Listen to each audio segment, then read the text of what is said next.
Yeah, thanks.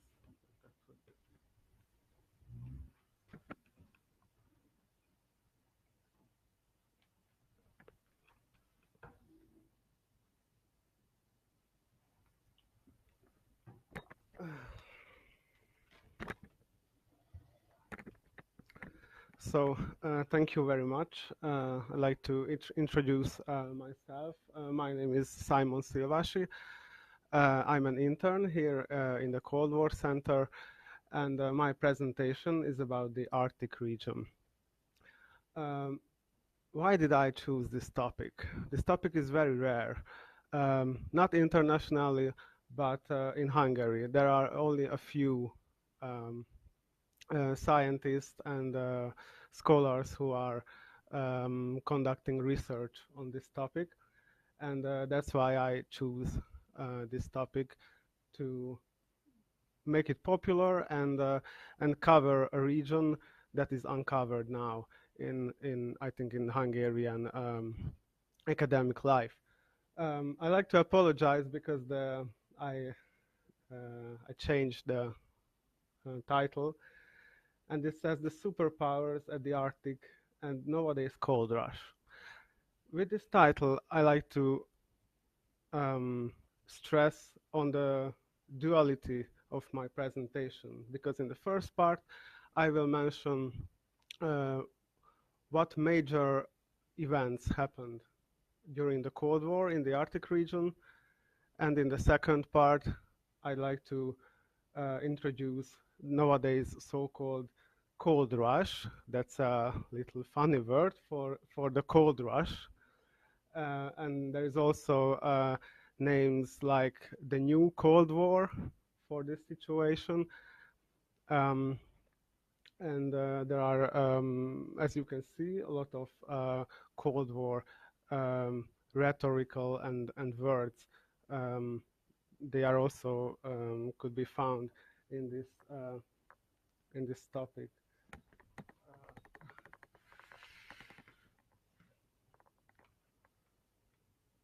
Yeah. So the Arctic region.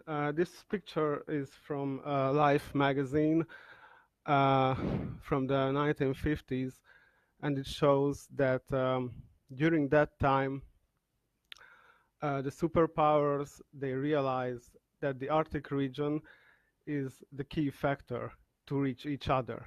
We are after the the nuclear era, when the nuclear bombers, the strategic bombers like the B-52 and the Tupolev 95 was in the military use.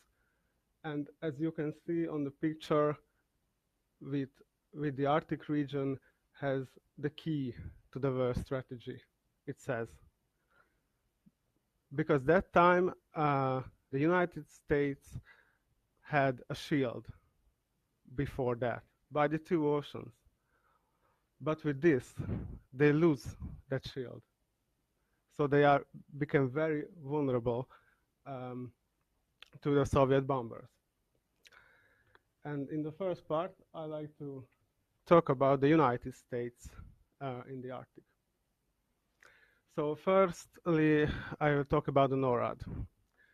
The NORAD was an initiative with Canada, with cooperation with Canada, and it was a ballistic missile defense system protecting the North American region. It was an early warning system against the bombers, but later uh, against the intercontinental missiles. Um, it also a main part to maintain and supervising airspace sovereignty.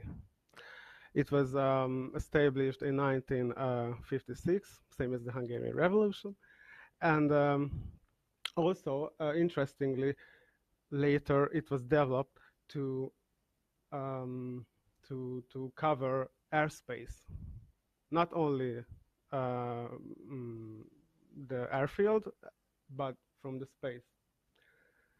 And also, this NORAD is operational even today, but it was renamed North American Aerospace Defense Command. And even it took a big part in the 9/11 accident. and after that it was improved and included interior airspace of North America. And also a fun fact that NORAD not just tracking missiles and bombers, but also Santa Claus. During Christmas, it was a charity project, the predecessor of NORAD in 1955. They track and guard Santa against anyone who is not believing Christmas. So, next one. We are going to travel to Greenland because Greenland was a strategic point in the United States geopolitical thinking. On this picture, you can see the Thule or Thule air base that was built in cooperation with the Danish government. And you can see the seal of Thule air base with the polar bear. And this is the location of the base in Greenland. That was a public project, and even it's fully operational. And we can just move to the other one, which is interconnected with the next one. It's Operation Chrome Dome. That was the cover name of the operation with the B-52 bombers, which carried hydrogen bombs, and they were airborne all over 24/7 with 3 different routes in the world, and they were ready to enter Soviet airspace, and in case of a nuclear war, drop the bombs to the strategic points.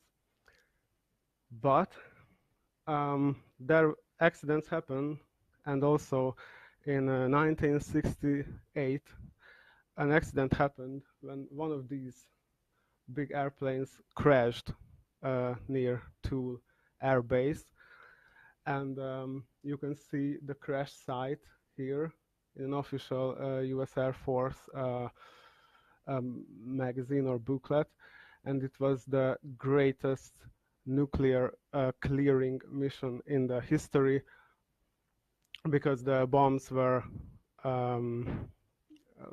they became under ocean, and the radiation was spread all over.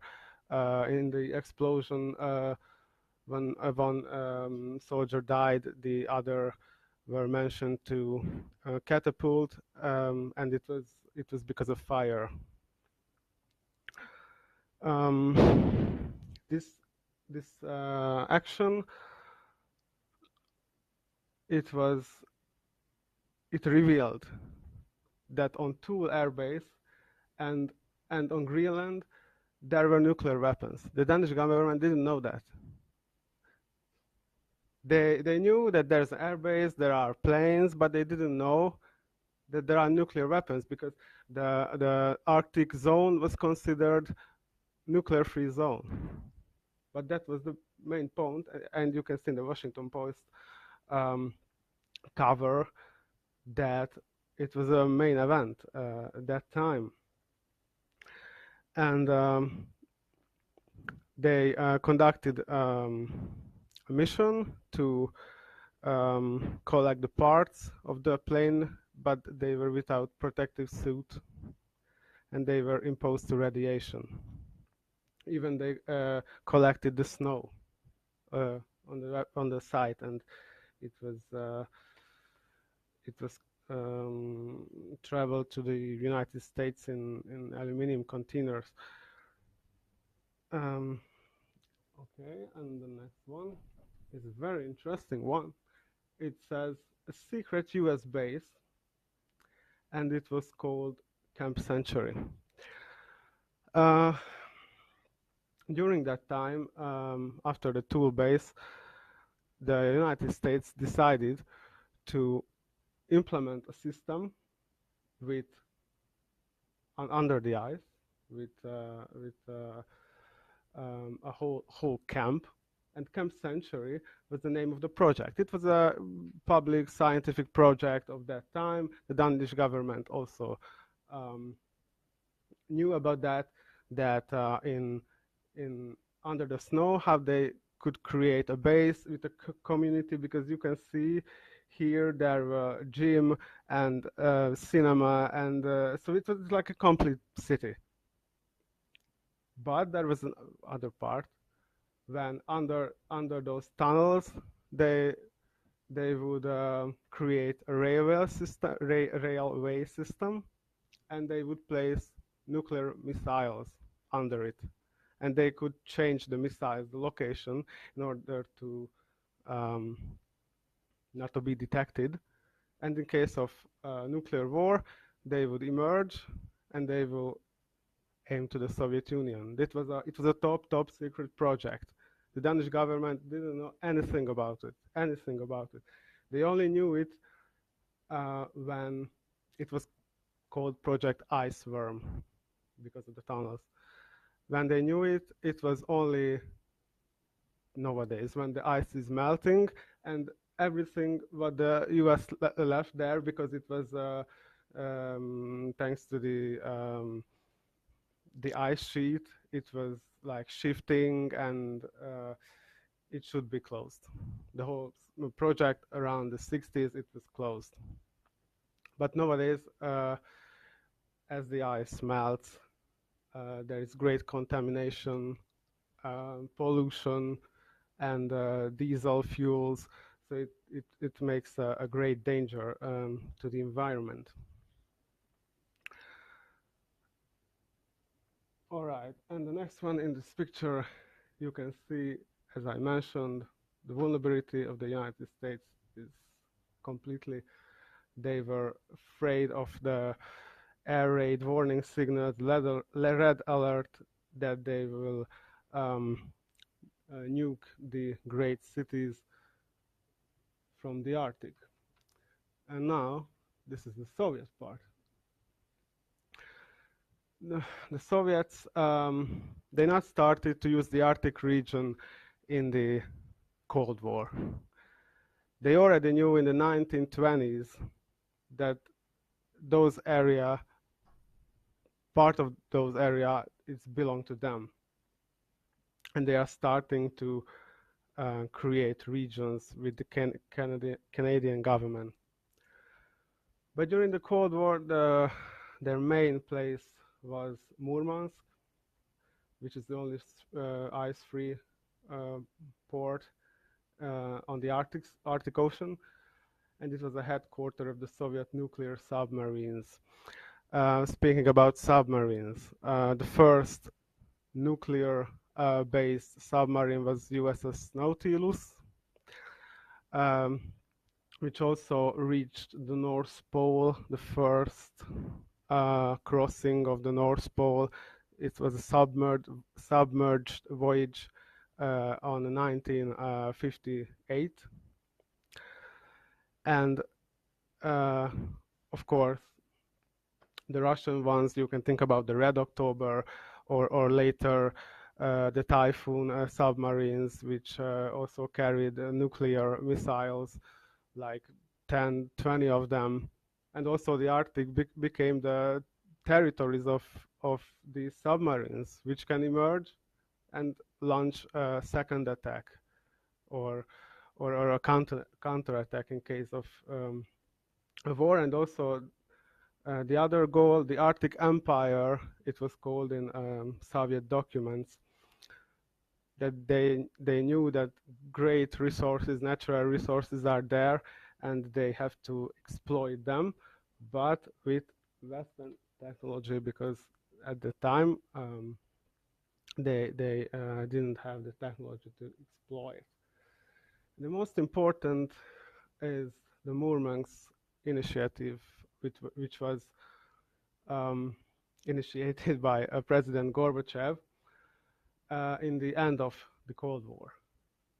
He said that nuclear weapon-free zones should be maintained unless the tool base and the accident, and for the future it should be nuclear-free, and also scientific and resource development and exploration. But the most important for us is this one, the marine transportation, because there were estimates that if the ice melts later on, a new ocean will open, and that doesn't happen since the last ice age that we have a new ocean. But in the future we will have a new ocean. It's called Arctic Ocean. And now we are going more colorful. That's the cover of Time magazine. Um, a very important cover from 2007. It says, "Who owns the Arctic?" Because the Arctic region is governed by international law today. There are plenty of resources there.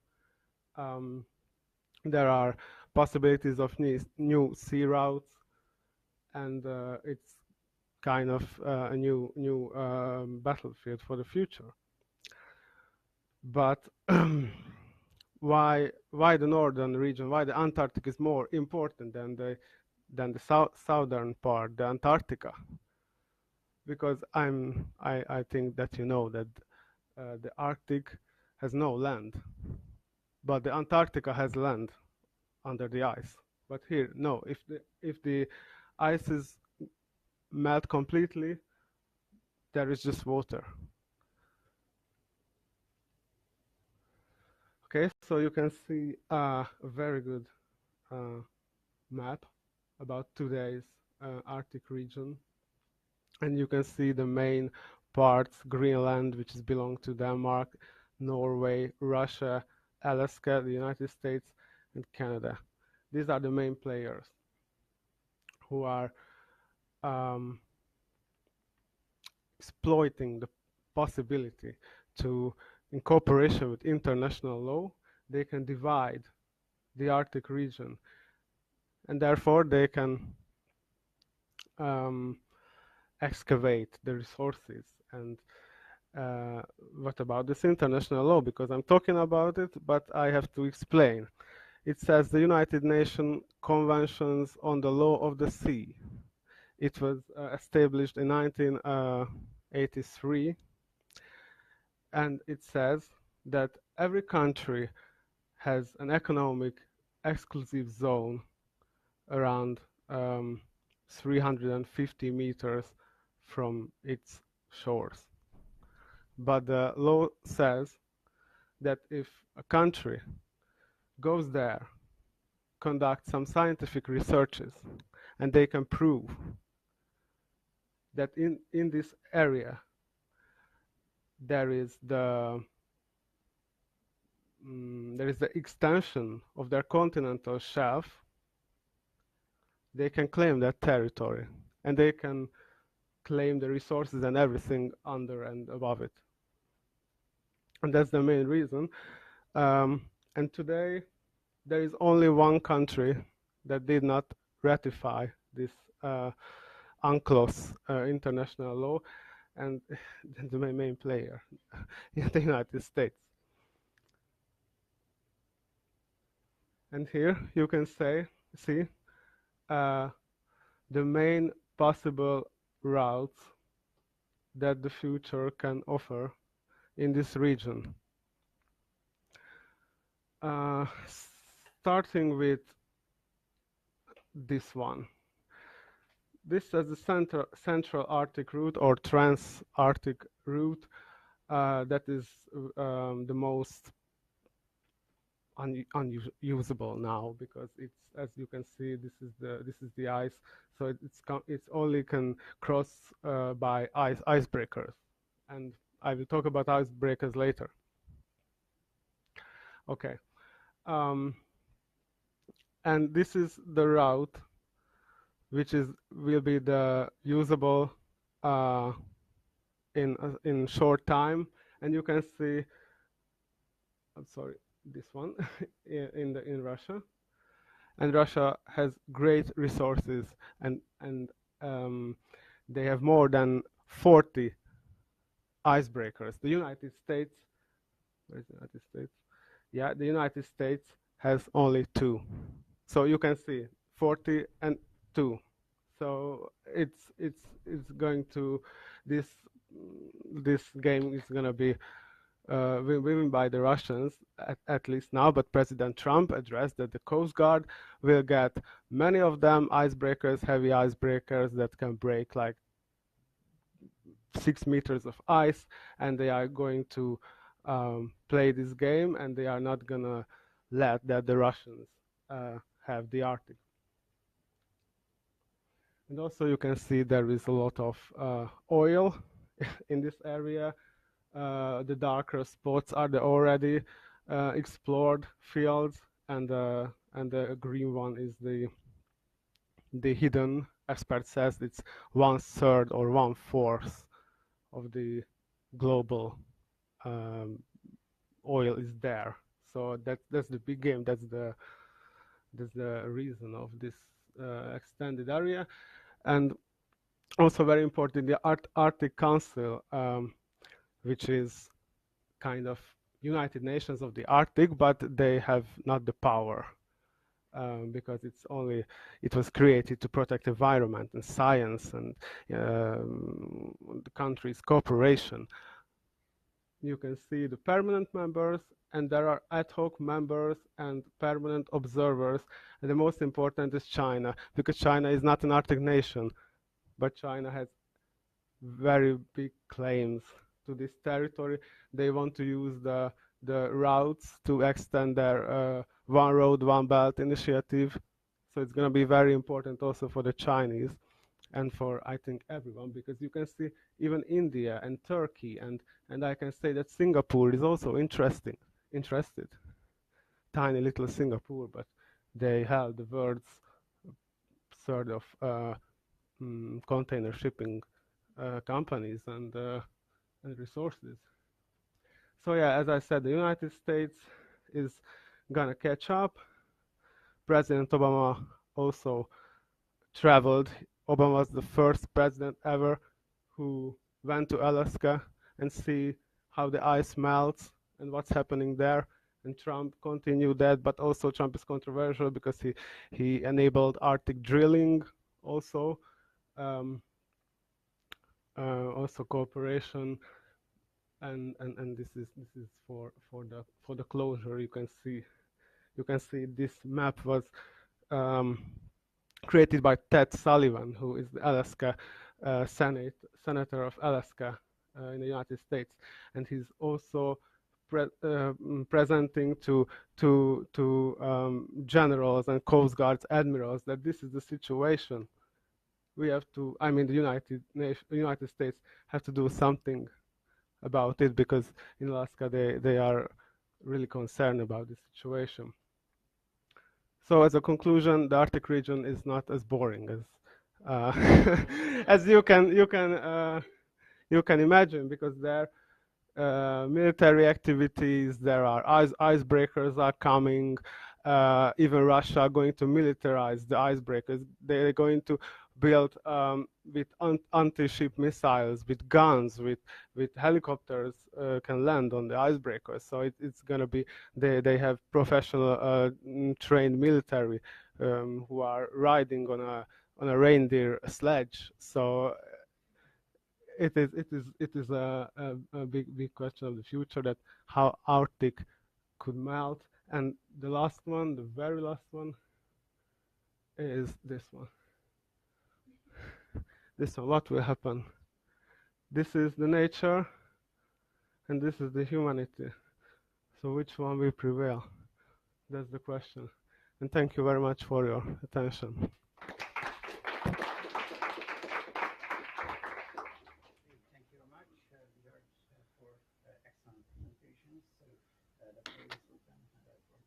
Now, so please, and I think you should use a microphone.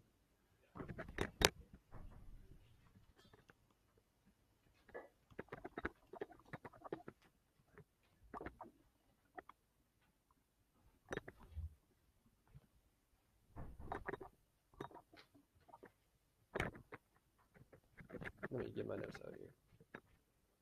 All right.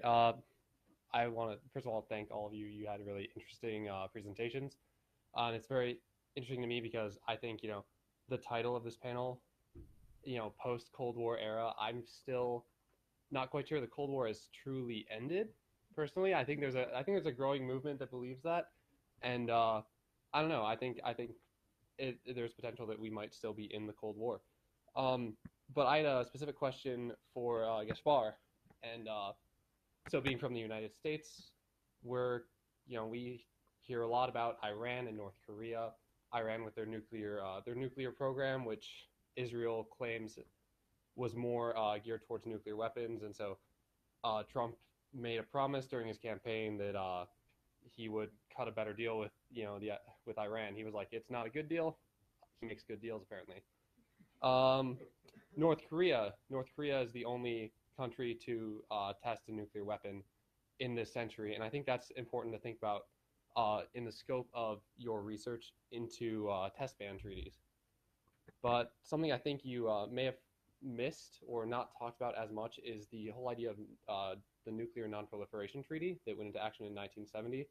I think that's extremely important because at that time there were only 5 nations that had nuclear weapons, and since that time there's been 5 more nations that gained nuclear weapons. Would be which ones? India, Israel, Pakistan, North Korea, and even South Africa. And even though they gave up their nuclear weapons, that's more of like a fluke case than anything because no countries seem to be interested in following that trend. And I think this is really important to understand in the geopolitical context of power because the 5 nations that had nuclear weapons before this treaty are the 5 permanent members of the Security Council. And so, really, what we see is nuclear weapons are kind of used to establish international relevance, I believe. And so, North Korea, for example, they want to be internationally relevant, and so they've been testing nuclear weapons, trying to prove that they can hit the United States with nuclear weapons, intercontinental ballistic missiles. And so, because of that, I'm not sure environmental policy can actually affect the nuclear testing because no matter as long as somebody has nuclear weapons, other people are going to want to gain nuclear weapons. It's a balance of power issue, and I think what your presentation was arguing with, I believe, precautionary principle dealing with proactive environmental policy. I think that's all well and good, but I think in the fact of nuclear testing, I just don't think that precautionary policy is going to do anything for us. I don't think it's going to be effective, and that's my opinion. And you know, how do you think environmental policy can handle this, and can it even handle this? Is really my question towards you. Well, thank you for your question. I agree to a certain extent that the nuclear policy and especially with states such as North Korea, who don't really play well with international regulations, they did quit the non-proliferation treaty as far as I can remember. Um, but the point is that the most of the testing has been conducted by the two superpowers. So out of the 2,000 tests, about 1,800 were conducted by two countries alone. So of course, any nuclear testing is heavily polluting. Yet even North Korea did underground tests, not surface tests. So in a way, they did abide the international law, which is at least the customary element of international law, that you don't do surface tests. Of course, they would have had a very hard time physically doing a surface test since they're a really small country. Uh, but and of course they couldn't ship a nuke out to sea, and so it's improbable. I mean, the lucky thing we have is it's very hard to acquire nuclear material. It's not very hard to make a nuclear bomb. I think in the age of internet, probably it's on YouTube, but luckily, like, acquiring the fission material is very, very hard. So how did the North Koreans I'm not sure if they mine it themselves, the uranium, or they get it from other countries, but the point is it's very hard to get your hands on. So that's why I don't think nuclear testing will proliferate, and the amount of nuclear weapons will proliferate either, because it's very hard to get your hands on. So the people who would be able to test and who would have the incentive to test are still the biggest powers, or the existing members of the Security Council, because believe me, like Eda Teller, for example, who invented the hydrogen bomb, he had a full drawer of crazy ideas of terraforming with nuclear weapons, and there is this whole branch of peaceful nuclear detonations and crazy, really crazy ideas that were never tried out because of the partial test ban treaty. And now I think we're getting closer to the comprehensive test ban treaty, although it's not enforced because the Annex 2 countries, the countries who have nukes, they didn't sign or didn't ratify the convention. But the point is that I think we're getting closer to having less tests than more tests, and I think the statistics show that there have been less tests than before. I would say North Korea is more of a anomaly because it doesn't fit the statistical curve. Yeah, so I think environmental policy does have an effect in that sense because it became customary international law that you don't really try nuclear weapons out. You know, you might strong arm yourself. Like Iran might say that, yeah, we'll make nukes or we'll make nuclear materials, but testing a nuclear weapon, nobody else other than North Korea ever tried in the last 20 years, 30 years. All right, thank you. Thank you very much. And the truth is that you don't need to do tests actually with nuclear weapons. So They're pretty United effective. States and the Soviet Union and Russia has all of the computer means, so you can just emulate the explosions. So that's why Iran and North Korea has to make these explosions due to because they have the nuclear technology. Okay, so any questions?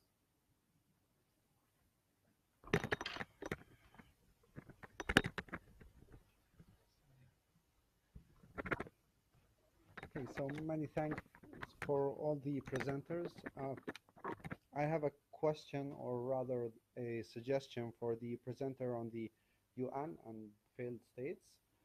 I really appreciate how you look at the issue from international law perspective, but I mean, I myself, I tend to look at it more from the constructivist perspective to the UN and its whole structure and policy and missions, and at least I mean the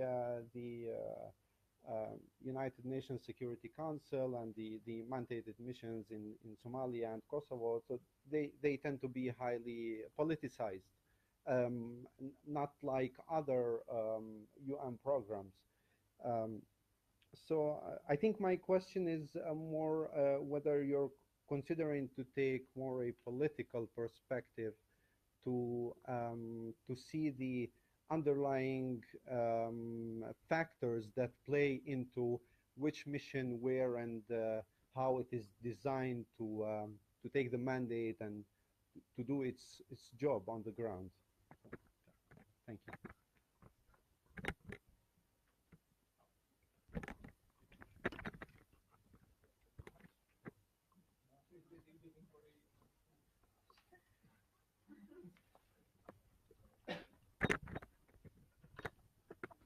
Thank you for the question. Yes, maybe because of the time constraints, I could not express myself very clearly. But the whole point is, then the whole problem is that the UN Security Council mandated missions are politically motivated, and they are. That's why it is a better solution to use as I mentioned in the last part, the legal procedure, or devising a legal procedure how to regulate this kind of mission. So if we have if the UN or the international community devise a sort of kind of set of principles and a roadmap of how things should happen in case of like state failure, then they can follow these kind of steps, and there shouldn't be setbacks like in the case of Somalia, that as I mentioned, that 31 states try to cooperate in vain, basically. So they were there. It's highly politically, it looks good that we are there to bring peace to these people, but it wasn't effective. And the idea is that we need this trusteeship council because it was it was effective, it had the know-how, and it was a known procedure how to reach statehood for former colonies in the past, so it can be done.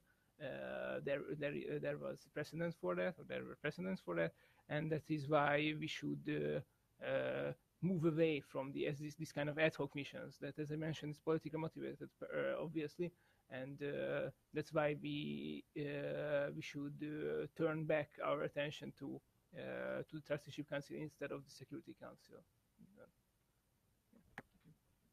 Thank you very much. And perhaps last question? No. Okay, so then I thank you again for the excellent presentations, and I think we can move to the last part of the conference now. I will give then the floor to you. Absolutely. Let me come there. Maybe I would come over here.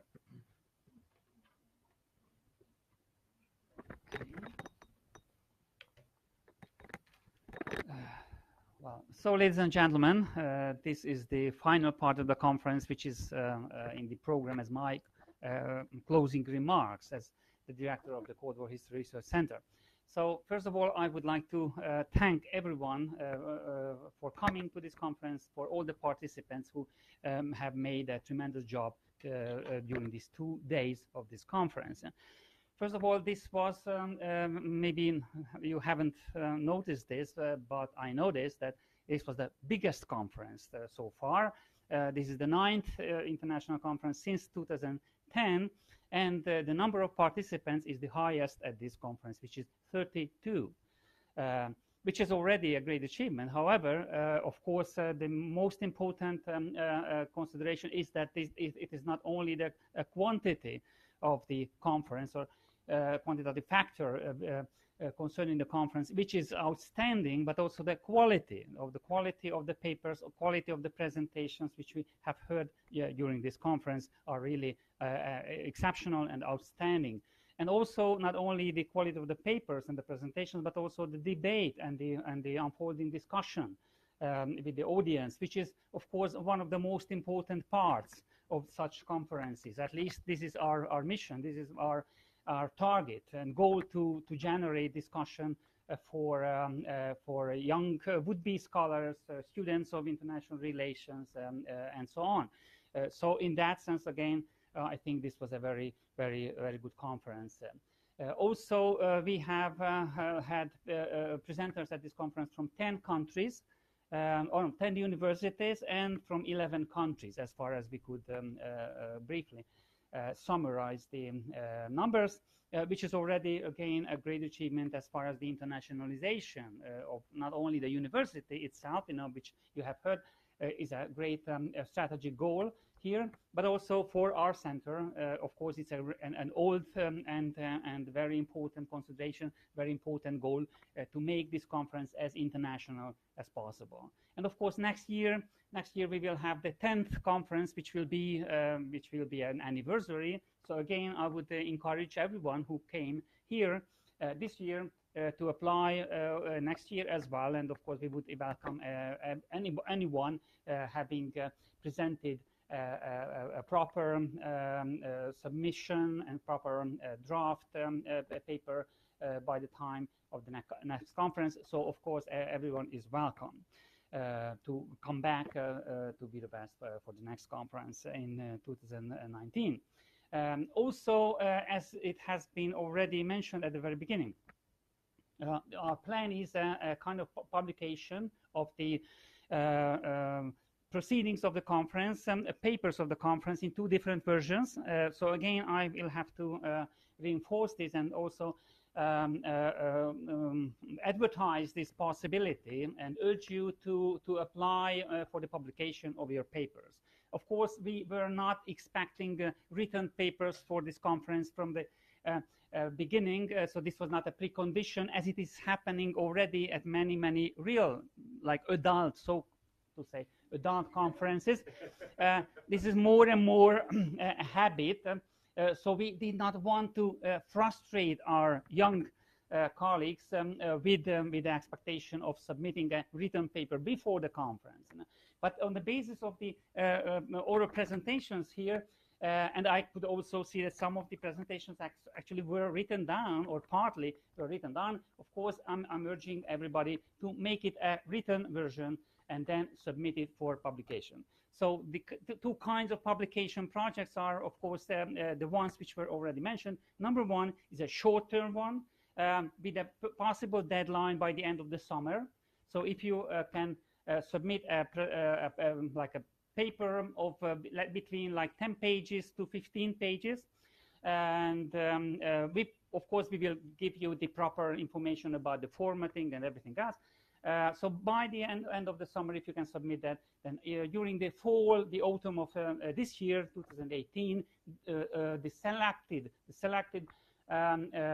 best publications could be published, but not only one or two, but maybe a bunch of them. We don't really know the number, but it's an electronic publication in the Journal of Corvinus University's International Relations Department.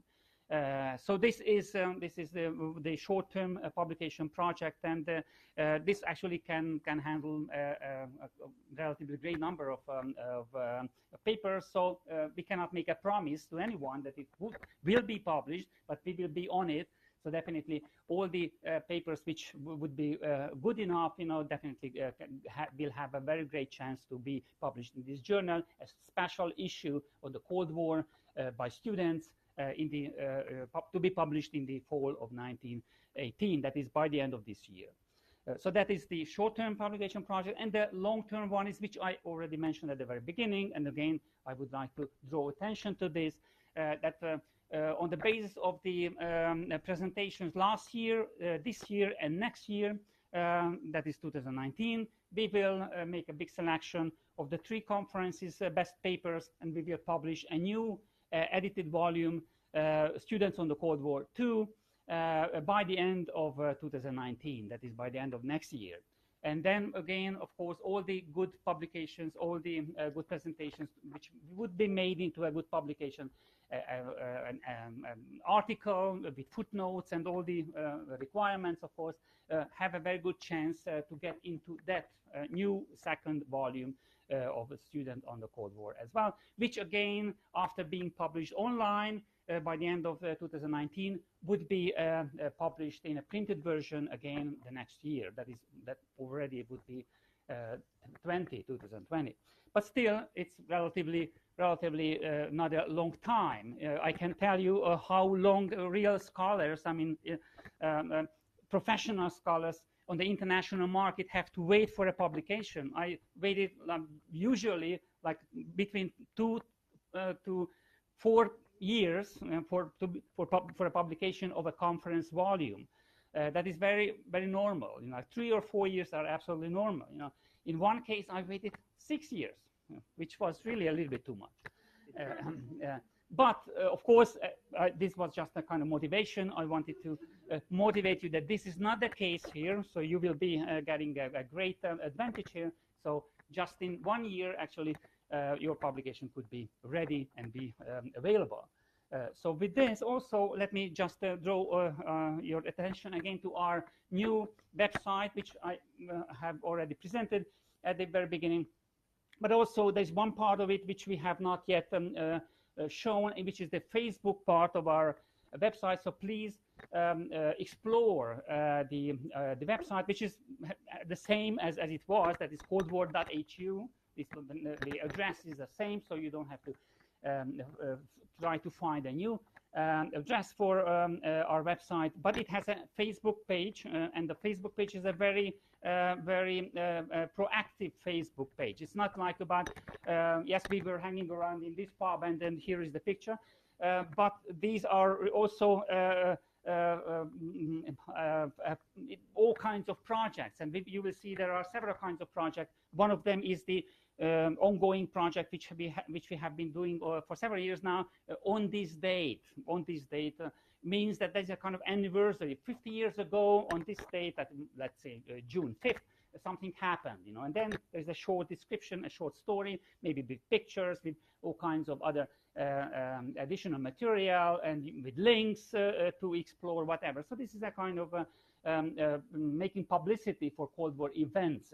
So that's what's one thing. But also we are just about to start a new project about Cold War oral histories, or Cold War oral histories, which was basically initiated by our interns, international interns, who suggested this idea that maybe the relatives, grandparents could be asked about their experiences about the Cold War, and it seems to be there is a lot of interest for this, and also this is something which our interns can actually engage in. But of course, not only interns, but all the participants of our conferences like you can, of course, absolutely contribute to such new projects like this oral history on the Cold War project.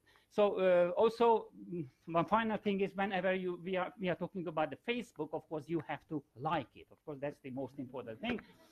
So please don't forget to like it. Also our website, because that's also something which is a promotion. It's an important point from a promotion point of view. And then, of course, altogether with this, we hope to make our website really an even better known international forum for basically the whole international community. It is already a very widely known website, but of course this is an invitation for all of you to further promote the idea and the knowledge available on our website. So please use it, please advertise it to your friends, colleagues, and even your professors, because a lot of professors, of course, do not know about such things because they never had the opportunity to find them, because maybe they know it, maybe not, you know. But just one example. Many of my students at Columbia University, when I was teaching there already 5 times so far, many of them never heard about the biggest Cold War website, which is in Washington, D.C., the Wilson Center Cold War Project. I was introducing to many of my students in Columbia University the website, which was just a few hundred kilometers from them in Washington, D.C., but they never heard about it, okay? So this is showing that these kind of things are available, but the world is so big, and of course there is an abundance of information, so a lot of people don't know about everything which could be known. So this is a kind of invitation, bless you, invitation for trying to promote our website even further. And finally, besides thanking again for all the participants, also Victoria Phillips, who was with us over Zoom, which is not Skype, you know, that's a new version. We have learned something again. She didn't have, I had Skype, but she didn't have Skype, so I had to install Zoom, okay, but, and we have installed Zoom here as well. So we were making the communication yesterday with her. So, of course, her tremendous efforts concerning organizing this group, the Columbia Cold War students group, is a fantastic thing. And of course, we wish her all the best. You know, from here, maybe she is watching right now, or maybe she can watch it as a recorded message. So hi, Victoria, and thanks again for all your contribution. And then finally, of course, we have to ask for all the panel chairs, our colleagues from Corvinus University, and like Barnabas Vajda from Slovakia, from Komárno, and last but not least, our staff, which is not a big staff, but Zsotna Chanturia, who is the research coordinator of our center, is, I can tell you, he's in the 9th, I think the 9th research coordinator, and this is the time when I have to make it publicly known that he's the best of all the... So, thank you. He has done an enormous job in organizing this conference, making it possible. And also Mercedes. Mercedes was also of great help for us, and also our 2 other new interns have contributed to the success of this conference. So with this, let me close the official session of the conference, and here comes the fun part of the story. So please wait here. until we say, let's go to have lunch and, sorry, dinner. Dinner, which is in a nearby restaurant, so we have to walk some 10 minutes from here, maybe just 8. But please wait outside, and then we will walk together, and then we will have the dinner right. Actually, at 6:30 it will be ready, so we are absolutely in time. So again, thank you for coming, and thank you for all your contributions. Thank you very much.